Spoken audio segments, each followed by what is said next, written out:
Cette vidéo est sponsorisée par Nvidia. Découvrez en description comment aller plus loin avec l'IA, plus vite avec RTX. Le 1er mars prochain, l'extension de la conditionnalité des aides du CNC sera également à l'œuvre pour l'animation. Et donc la présentation par le centre des outils homologués pour réaliser les bilans carbone aura lieu début février 2025, si je ne dis pas de bêtises, mais je parle sous le contrôle de personnes du CNC dans la salle qui crieront si jamais il y a un problème. Voilà. Et dans ce cadre-là, nous avons demandé à Anne Beignet, directrice de production actuellement chez Nalou Animation, ouais. Nalou Animation, alors, de venir partager une expérience un peu... Alors, son expérience globalement depuis qu'elle travaille et qu'elle est sensibilisée, je pense à toutes ces questions d'éco-responsabilité, mais plus particulièrement son expérience d'une formation. Elle a été une des premières à la suivre. Donc c'est la formation qui s'appelle l'éco-responsabilité en production numérique pour l'animation, qui a été mise en place par... C'est une formation certifiante qui a été mise en place par la CST avec EcoProd. C'est une formation habilitée par la CPNEF audiovisuel et prise en charge par l'AFDAS. Donc comment maîtriser les pratiques professionnelles éco-responsables? Tout à fait. C'est une bonne question. Tu veux bien peut-être nous parler de ton parcours pour commencer, Anne, s'il te plaît? Déjà, merci beaucoup de m'avoir invitée. Je suis très, très contente d'être ici. On est comme ça. Oui, tout à fait. Du coup, bonjour à tous. Merci au Radiraf, merci au Pôle Magélis. Donc moi, je suis ici pour vous parler de cette formation. Donc, je vais déjà vous parler un peu de moi. C'est bon, ça marche. Donc moi, je m'appelle Anne Beignet. Je viens d'un parcours plutôt commercial. Donc j'ai fait une école de commerce il y a quelques années. Et je travaille dans l'audiovisuel depuis 8 ans à peu près. Et en fait, au début, moi, j'étais directrice financière appliquée à l'audiovisuel. Donc, j'étais DAF, entre guillemets, même pas de guillemets, en fait. Et j'étais consultante pour des sociétés de production déléguées audiovisuelles, donc pour le live, pour l'animation. Il y a 5 ans à peu près, j'ai bifurqué, j'ai voulu me rapprocher vraiment de la fabrication. Et je me suis réorientée en gestion de prod. Et du coup, j'ai travaillé chez Blue Spirit, chez Shard CGI, chez Miam Studio. Et là, il n'y a pas longtemps, j'ai commencé à travailler chez Nalou Animation en tant que directrice de production. Moi, jusqu'à maintenant, j'ai essentiellement travaillé sur des projets en 3D. Et dernièrement, j'étais très impliquée sur des projets qui étaient en 3D temps réel, puisque j'ai passé pas mal de temps chez Shard CGI, qui avait développé un pipeline sous Unreal pour la fabrication de Mâche et les Champottes. Qui est assez lié, entre guillemets, à ces questions de réduction de la cabane et avec la cabane. Avec la cabane, oui, c'était une... Et Theoristar. Exactement. Parce que du coup, en fait, la question du 3D temps réel est assez liée à la question de l'écoproduction, puisqu'ils permettent de réduire en fait, l'empreinte carbone des cycles de fabrication. Donc moi, j'ai toujours été très intéressée par les problématiques de développement durable. Et dans ma vie de tous les jours, en tant que citoyenne, j'essaye d'avoir quelques réflexes. Et c'est vrai que dans mon travail, je cherchais pas mal d'outils. Donc il y en a beaucoup qui sont développés ces dernières années. Il y a le guide de l'écoprod appliqué à l'animation. On a des calculateurs carbone qui arrivent, qui vont être homologués. Donc il y a vraiment beaucoup de choses. Il y a la bocage qui s'est formée l'année dernière aussi. Donc c'est vraiment super chouette, il y a beaucoup d'outils. Et c'est vrai que moi, de mon côté, j'avais peut-être besoin de méthodologie dans mon travail pour savoir comment aborder tout ça. Et il y avait beaucoup de formations de EcoProd qui étaient plutôt appliquées au live action. Et moi, j'attendais une formation du coup qui était appliquée au domaine du numérique, donc à l'animation, le secteur dans lequel je travaillais. Donc quand cette formation a été annoncée au RADI l'année dernière, par la CST et EcoProd. Donc moi, j'étais très, très contente et je me suis dit qu'il ne fallait pas louper cette première formation. En quoi est-ce qu'elle consiste, cette formation? Donc, ce qu'il faut savoir déjà avant tout, Véronique l'a déjà dit, c'est une formation qui est certifiante. Qu'est-ce que ça veut dire, une formation certifiante? C'est-à-dire que vous allez avoir, en fait, je ne sais pas si vous allez avoir un diplôme, mais en tout cas, c'est une compétence qui est reconnue par l'État. Donc, il y a vraiment l'État qui vous met cette casquette. Vous avez été certifié, vous avez cette compétence. Donc, c'est quelque chose qui est plutôt pas mal sur le CV en général. Voilà, c'est une formation qui se déroule en 2 semaines dans les locaux de la CST, moi que j'ai suivi à Paris. Et elle est divisée en 5 modules qu'on va voir après par la suite. Ce qu'il faut savoir, c'est que pour avoir cette certification, il faut rendre un dossier professionnel. Donc, il va falloir retourner un peu sur les bancs de l'école et rédiger un mémoire. Donc, ça, c'est quelque chose qui prend un peu de temps et de jus de cerveau, mais c'est très, très utile pour la suite. Et ensuite, vous défendez ce dossier auprès d'un jury de professionnels. Donc, c'est quelque chose qui est plutôt bon esprit. Donc, il n'y a pas rien de très, très impressionnant. Donc, je vais vous parler des différents modules au fur et à mesure. Et puis, je vais vous faire un retour pour que vous compreniez vraiment qu'est-ce que cette formation va apporter et qu'est-ce que vous pouvez en tirer vraiment dans votre application, dans votre métier de tous les jours. Donc le premier jour, c'est le premier module qui est un peu plus macro. Ça s'appelle l'impact du numérique. Ça se passe sur une journée. Ça a été animé, moi du coup c'était en juin, par Manuela Colomb qui est formatrice d'EcoProd, plutôt sur le live je crois. Et c'est quelqu'un qui est aussi qui est animatrice de la fresque du numérique. Donc lors de cette première journée, en fait, vous faites un peu un état des lieux de où en est l'état de l'art, quels sont les gros enjeux vraiment dans le monde et dans notre secteur. Et vous faites du coup cet atelier, la fresque du numérique. C'est la déclinaison de la fresque du climat sur notre secteur. Donc c'est une activité qui est assez ludique et à la fois très déprimante puisque en fait ce qu'on y apprend c'est assez terrifiant. Et moi ce module-là m'a beaucoup appris puisqu'en fait on voit beaucoup de différents aspects. Donc on a toutes les questions, les gros enjeux qu'on connaît déjà, donc le dérèglement climatique, la raréfaction des ressources. On voit aussi les enjeux législatifs, donc comme on l'a vu un peu plus tôt, qui va du coup se dessiner très très prochainement dans notre secteur. Et après, moi, il y a vraiment quelque chose qui m'a beaucoup frappée, c'était les enjeux écologiques et économiques qui arrivent. Donc ça, je vais vous en parler tout de suite. En fait, un des premiers trucs, et c'est un peu tout ce qu'on s'est dit dans cette formation, c'est qu'on parle beaucoup des règlements climatiques, on parle beaucoup de métriques au niveau des gaz à effet de serre, de réchauffement climatique, parce que du coup, en fait, toutes les obligations légales sont sur le bilan carbone, il faut mesurer nos émissions, mais en fait, dans notre secteur, on est face à un enjeu qui est vraiment de taille, c'est la raréfaction des ressources. Vous le savez, pour fabriquer des machines, pour fabriquer le numérique, pour fabriquer tout type d'objets numériques, donc du téléphone jusqu'à l'écran de la machine à laver apparemment, il faut des matériaux HDR, rares. si j'avais su ça plus tôt. Exactement. Et du coup, en fait, depuis quelques années, on utilise de plus en plus de minerais rares. Enfin, vraiment, la consommation augmente.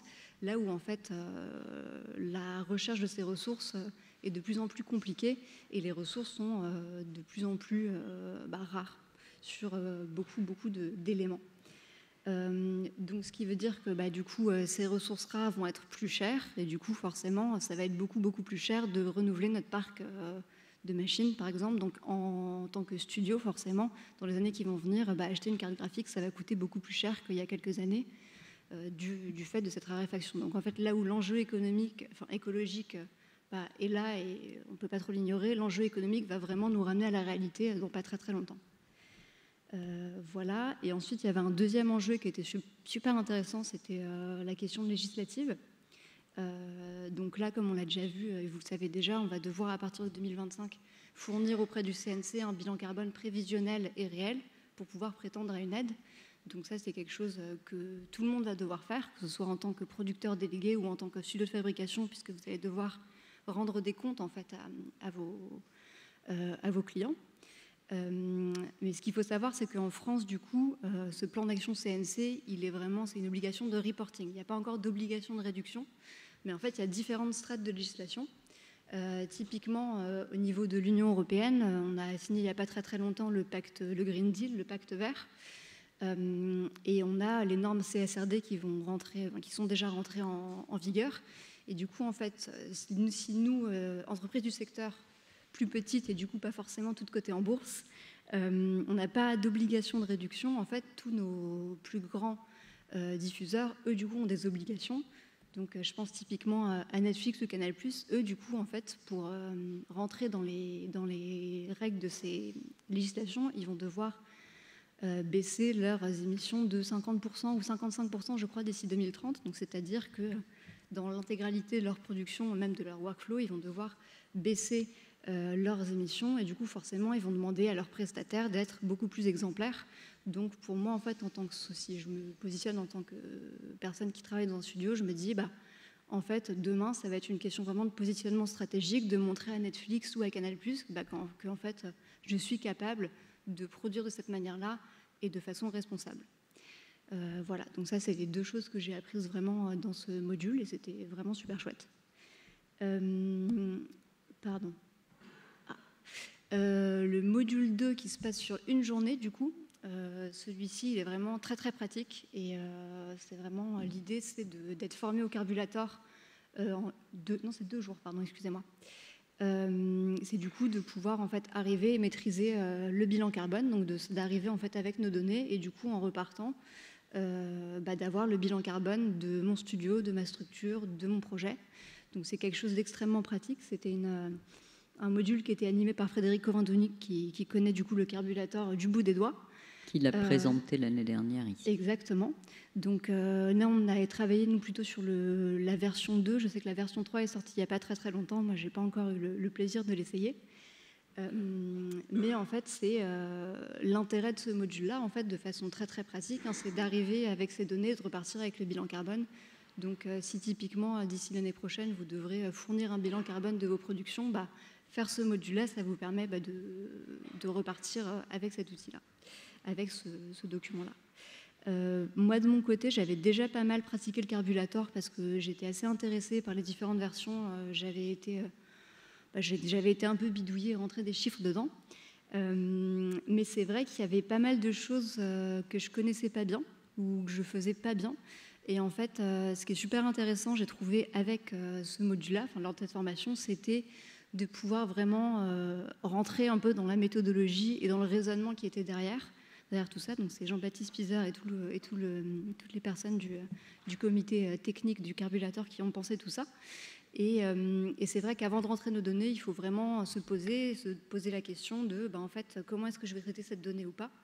Donc à titre d'exemple, avant de commencer, dans tous les cas, un Carbulator, vous allez devoir faire un inventaire de tout votre matériel numérique, donc pour pouvoir savoir quelle est l'empreinte de ce matériel. Mais typiquement, il faut savoir sur combien d'années on va l'amortir. Moi, j'avoue que mes écrans, je ne savais pas sur combien d'années j'allais les amortir. Mon matériel neuf, je l'amortis sur combien d'années. Qu'est-ce que je fais de mon matériel que j'ai reprogrammé, que j'ai reconditionné. Donc c'est pas mal de questions qui sont de cet ordre-là, un peu spécifiques, mais en fait qui du coup vont être assez bloquantes dans le processus. Il y avait un autre aspect, c'est le Carbulator, il fonctionne plutôt en silo, donc en production.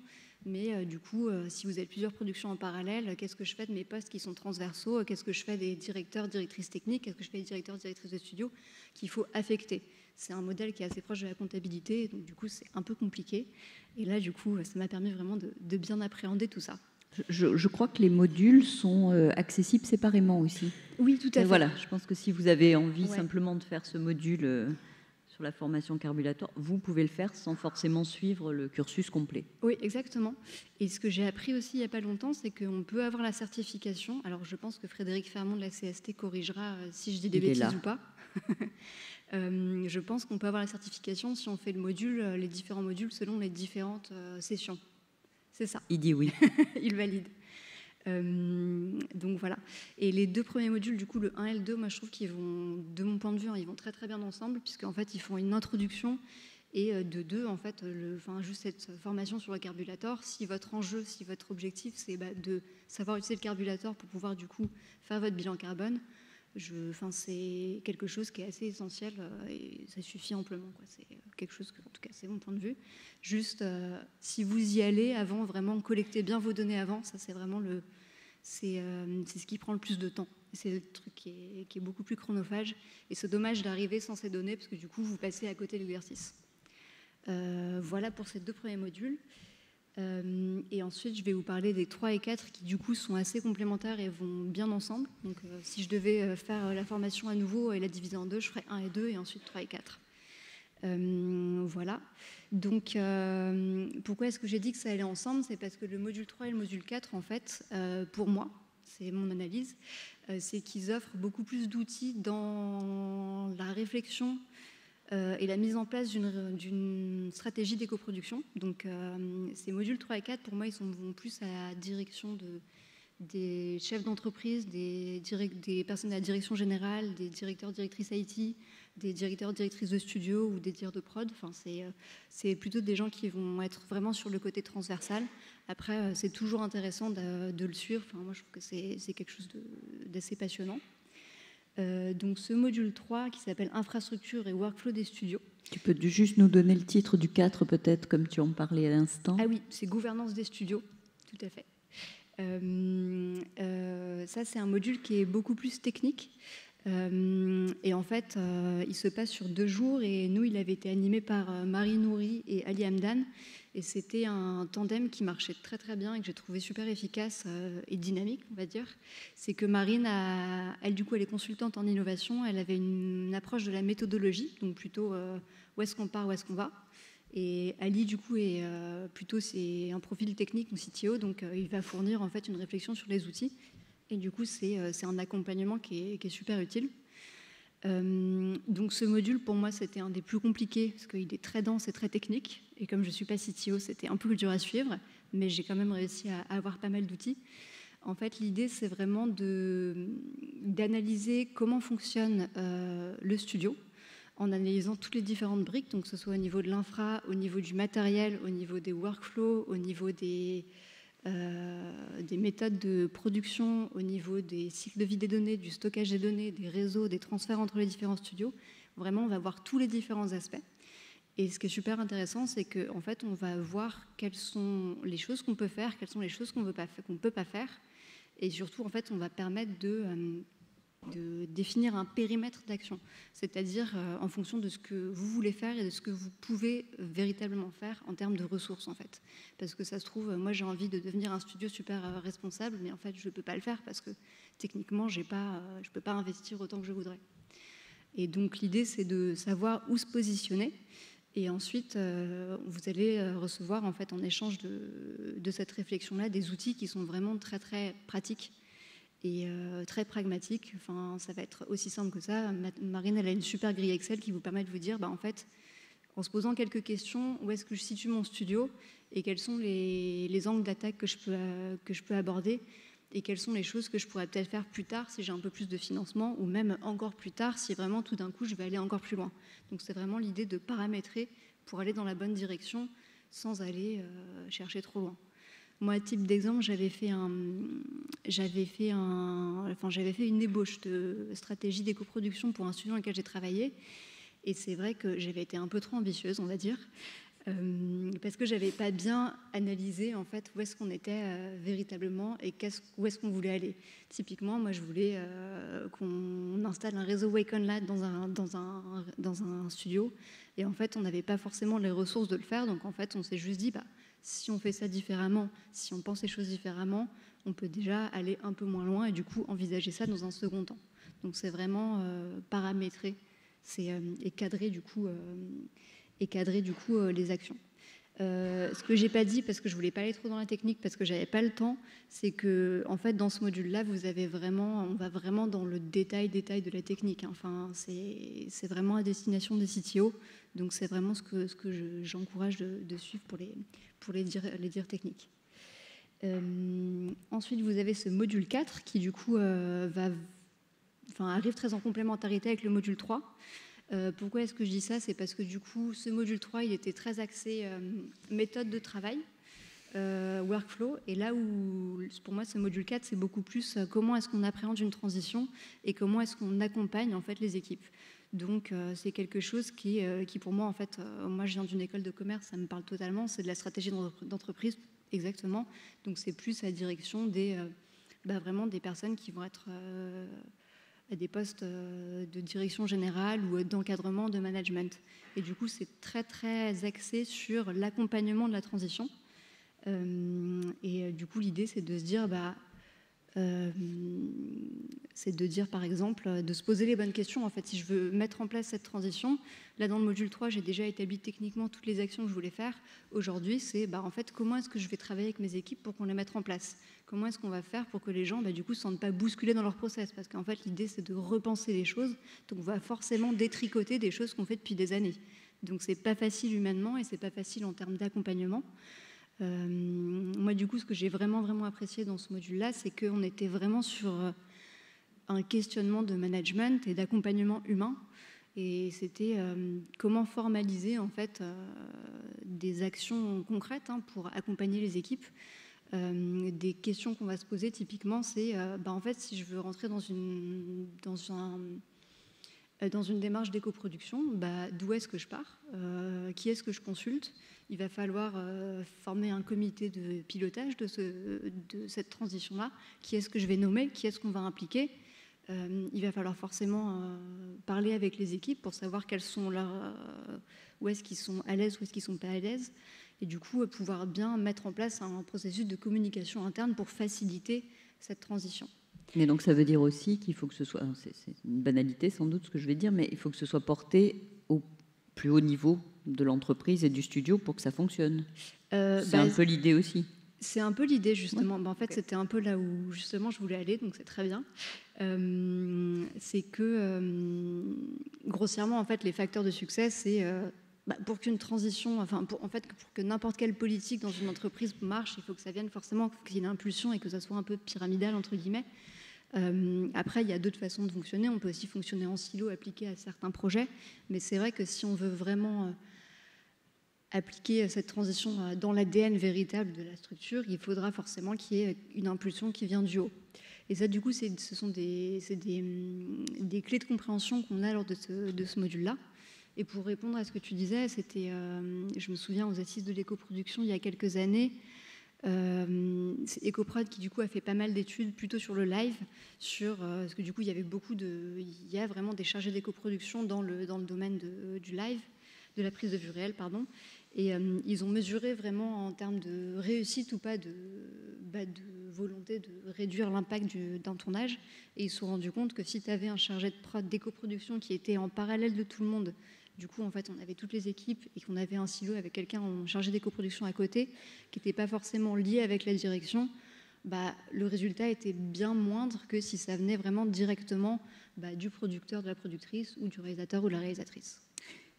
Il nous reste 6 minutes à peu près, 7 minutes. Avant, ce serait bien peut-être qu'on passe la parole aussi à la salle. Ouais. Tu peux peut-être nous dire ce que tu as réalisé comme dossier ? Oui, alors je peux vous le montrer, il est là. 350 pages. Il est un peu dans un piteux état, pardon. C'est un dossier de 15 pages. Il a servi. Oui, il a surtout été baladé. C'est un dossier de 15 pages. Oui, je voulais en venir à ce dossier-là. Ce que j'ai trouvé vraiment bien en fait avec le fait qu'on doive rédiger ce dossier. Sur le moment, c'était pas très sympa à faire. Je vais pas vous mentir, j'ai pas apprécié, mais bon, c'est très utile pour la suite. C'est que l'idée, c'est de venir en fait avec un projet professionnel. Donc moi, à l'époque, j'étais en période de chômage, donc j'ai appliqué ça à mon projet personnel / professionnel, et j'ai appliqué ça à un studio dans lequel j'avais déjà travaillé. Mais si vous venez d'un studio ou d'une boîte de prod, pardon, l'idée, c'est de venir avec vos données et votre projet d'entreprise. Et du coup, en fait, de faire le bilan carbone, du coup, c'est ce qui vous permet de mesurer où est-ce que vous êtes. Donc déjà, si votre objectif, c'est juste de pouvoir faire votre reporting auprès du CNC, vous aurez coché cette case. Et si ensuite, vous avez vraiment envie d'aller un petit peu plus loin, ou même de savoir où vous vous situez en tant qu'entreprise sur le spectre de l'éco-production, si je pars de 0 à l'entreprise la plus modèle possible, vous allez pouvoir, dans tous les cas, devoir vous situer dans la constitution de ce dossier-là. Et en fait, vous aurez mis en place une stratégie avec des actions concrètes, mesurables et des objectifs. Donc en fait, ce dossier-là, c'est un peu une tannée à rédiger, mais finalement, si vous envoyez quelqu'un de votre studio faire du coup cette formation certifiante, vous aurez quelqu'un qui va revenir avec un plan d'action assez concret que vous allez pouvoir l'utiliser ou le dérouler, modifier. Donc c'est quelque chose que j'ai trouvé vraiment assez bien pensé. Juste un mot peut-être sur tu nous as parlé des différents profils qui pouvaient trouver des intérêts aux différents modules. De ton point de vue, qui a intérêt à faire cette formation ? Est-ce que c'est différentes personnes dans l'entreprise ? Est-ce que c'est une personne qui ensuite va permettre aux autres d'en bénéficier ? Ouais. Bien sûr. En fait, ça va dépendre de qui vous êtes et d'où est-ce que vous travaillez. Moi, j'y suis allée à titre personnel parce qu'en tant que directrice de production, j'ai voulu ajouter cette corde à mon arc parce que je savais qu'un jour ou l'autre, j'allais devoir faire du reporting de bilan carbone parce que ça allait arriver bientôt. Et ensuite, au niveau des studios, moi, ce que je pense pourrait être intéressant, le premier module, c'est vraiment un module de sensibilisation qui est plus où est-ce qu'on en est. Pour moi, ce module-là, idéalement, tout le monde devrait le suivre. Que ce soit des dirigeants d'entreprise à n'importe qui, en fait. Je pense que pour moi, si on pouvait l'intégrer dans tous les studios, ça serait super. Ensuite, pour l'appliquer de façon transversale, je pense que c'est un module qui devrait être suivi plutôt par de la direction générale ou quelqu'un qui est vraiment en charge des opérations, qui connaît les process, qui peut les accompagner. Il faut forcément, si vous avez une direction technique, les intégrer à cette réflexion-là, puisque c'est vraiment le cœur du sujet. Moi, je dirais idéalement les dires de studio et les dires techniques. Après, pour le reporting, vraiment, ça va être une question du reporting auprès du CNC pour les bilans carbone. Ça va être vraiment une question de comment est-ce que le studio veut s'organiser. Est-ce que vous voulez faire ça de façon transversale et mettre en place un processus que vous allez filer aux équipes de prod qui vont fonctionner en silo, ou est-ce que vous allez demander aux personnes qui vont s'occuper de la production, du coup, de faire ce reporting-là. Et du coup, moi, c'est pour ça que je conseille aux gens en prod de se former là-dessus, puisque ça va être forcément une compétence qui va être requise derrière. On a le temps pour une ou deux questions. Alors, merci beaucoup, Anne, déjà, d'avoir fait ce retour d'expérience.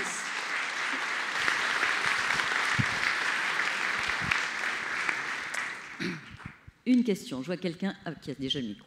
Eh oui. Est-ce que vous pouvez dire, quand vous posez des questions, qui vous êtes? Oui. Et d'où vous venez? C'est Renaud de VFX Workshop, Renaud Youngman. Évidemment, et je suis très sensible à toute cette partie-là, parce qu'autour de moi, il y a des gens qui essaient de travailler à l'évolution et de prendre en compte la notion de l'écologie. À France VFX, dont on fait partie, à VFX Workshop, il est apparu dernièrement quelque chose d'assez étonnant.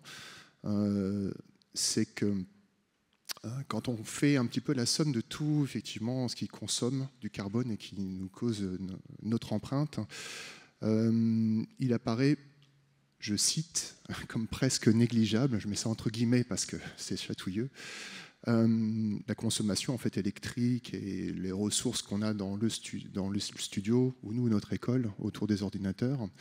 Je m'explique, en fait, il y a une partie qui est très très très importante, qui est une partie individuelle. C'est chacune des personnes. On prend en compte en fait le fait qu'elles viennent au studio, donc elles se déplacent. C'est une empreinte carbone très très très importante. Et la partie encore plus signifiante, c'est ce qu'elles mangent à midi. Donc en gros, si vous mangez de la viande, vous êtes mal barré. Je voulais savoir si le carburateur que je n'ai pas pratiqué prend ça en compte aujourd'hui, ou si ça prend juste en compte la partie consommation pure du studio et donc en laissant de côté les personnes qui y travaillent. C'est une très bonne question, c'est une question qui revient beaucoup. Moi, quand j'ai fait mes bilans carbone, en fait, ce qu'il faut savoir de pourquoi est-ce qu'on intègre les questions de comment les gens se rendent au studio et comment les gens et le repas du midi, en fait, ça, c'est quelque chose qui est mis en place dans la méthodologie du bilan carbone et c'est le législateur. En fait, c'est vraiment comment est-ce qu'on définit, comment est-ce qu'on calcule. Donc, en fait, ça, c'est vraiment quelque chose auquel on ne peut pas couper, c'est le législateur qui décide ça. Le carburator, là, du coup, qui du coup le prend vraiment en compte, hein, ce que vous dites, c'est vraiment c'est ce qu'on remarque partout. Enfin, c'est vraiment là, typiquement, moi, dans les studios dans lesquels j'ai travaillé, on est en région parisienne, donc forcément, on a beaucoup de transports en commun. Donc de ce côté-là, on a plutôt de la chance. Mais le côté de la consommation de la viande, c'est vraiment dans tous les bilans carbone, ça va être le cas. Et c'est pas forcément dans l'animation, c'est partout. Donc ça, c'est vraiment pris en compte. Et dans tous les calculateurs carbone en France, que ce soit dans l'animation ou dans les VFX ou dans n'importe quel autre secteur, ça va toujours être pris en compte. C'est vraiment au niveau de la législation française. Voilà, vous avez entendu ma sonnerie très très discrète. Peut-être juste une dernière question. Tu nous donnes l'autorisation, Stéphane, et après on fera une pause. Bonjour, merci pour votre intervention. Je suis Anne Manuel, je suis référente de la filière 3D sur le campus Brassard-Lyon. Et alors c'est une question qui ne s'adresse peut-être pas directement à vous, mais je voulais savoir si EcoProd envisageait de faire des modules au moins d'initiation sur ces questions-là pour le public étudiant. Alors Frédéric de la CST peut répondre. Non, en tout cas, je suis très d'accord avec cette position-là. Donc oui, ça se fait, ça se monte, ça s'organise. Vous pouvez contacter EcoProd directement, parce que du coup, c'est pas nous qui le faisons. Et c'est bien que j'ai le micro, parce que du coup, je voulais dire, la prochaine session, c'est le 3 février, si vous voulez vous inscrire à la même formation que Anne. Voilà. Alors j'allais le dire, mais ça tombe très bien. Et il me semble qu'il y a des modules que l'on peut suivre à Angoulême en décembre. Je ne sais pas si quelqu'un peut confirmer ça. Ah, ça J'ai cru comprendre ça. Est-ce qu'il serait... C'est work in progress, on va dire. Mais oui, de toute façon, on a un site web sur lequel on publie nos dates. Si ça se fait Angoulême, regardez avec Magélis, de toute façon, vous aurez les infos. Mais ouais, on essaye de communiquer. J'ai vu sur le site. Okay.